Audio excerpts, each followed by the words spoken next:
Good evening. Getting kind of a late start tonight, or at least late for me. Um, this is Journal 48, T+42, transplant plus 42 days. It is May, what is it, May 14th, 2019. And this is what I look like without a hat. It's actually comfortable in here for me, which means that it's really too hot for anybody else. Um, but for the time being, it'll do. Um, I was thinking about a lot of things today, and a lot of things came up during the day. And fortunately or unfortunately, I can feel my numbers, uh, hemoglobin, red blood cells, platelets, white blood cells. I can sort of feel the shots and the transfusion that I got a week ago start to lose their effectiveness. And it's starting to get a little bit more tired. And it was more difficult to walk on the treadmill today than it's been in the past. I got it done, but you just got to gut your way through it, which is not always a lot of fun. But I did get my 2.5 miles in, and that made me feel pretty good. When I came upstairs, I was tired, and as you might expect, and Lesley said something, and I turned around and I looked at her and I said, I'm not going to complain. I choose not to complain. It's not productive. Doesn't accomplish anything. Not going to make me feel any better. So I choose not to complain. And then I spent the next few hours just thinking about that and thinking about choices that we all have and that we've always had to some degree, at least to some degree in our lives. And I started to feel, I started to think about feelings of helplessness and powerlessness and lack of control. And I said, I'm not going to complain. I have a choice and I choose not to complain. And I wonder how aware most of us are of all of the choices that we have and the difference that some of those choices can make in the way we live our lives, in the way we interact with others, in the way others interact with us, how we're perceived, how we perceive ourselves. I think back to the seminars that I did for so many years and hope to do again when I get better, actually. And the slide that I used to have, the overhead that said perception is reality. Your perception of the world, your paradigms, your assumptions, without which none of us can function, right? Without a set of assumptions about the way the world works, without those paradigms, none of us would be able to navigate the world as it is. And I think that's important to recognize. But as I pointed out in the seminars that I did, that if you change your paradigms, if you change your assumptions about the way the world works, you change the world. You've changed the lens through which the world is perceived, is seen. And just like if I took my glasses off, everything would be blurry and out of focus, and I would be seeing two of you or two of me in this case with the software I'm using, which is not a pleasant thought by any stretch of the imagination.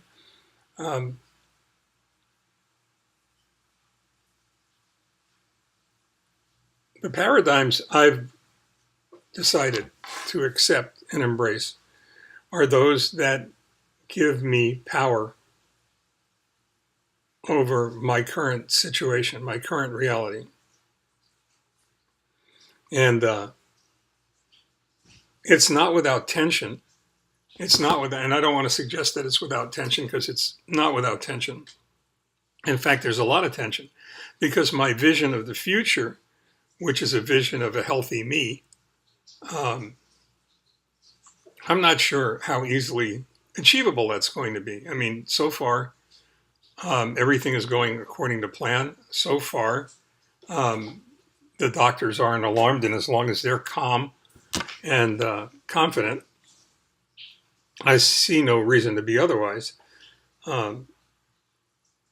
So my vision is of a completely healthy and cured me, at least of the primary myelofibrosis. So between what I'm feeling and what I'm experiencing right now and that vision, there's a fair amount of tension. And it's a creative tension because I choose to build that future. I choose to sculpt that future.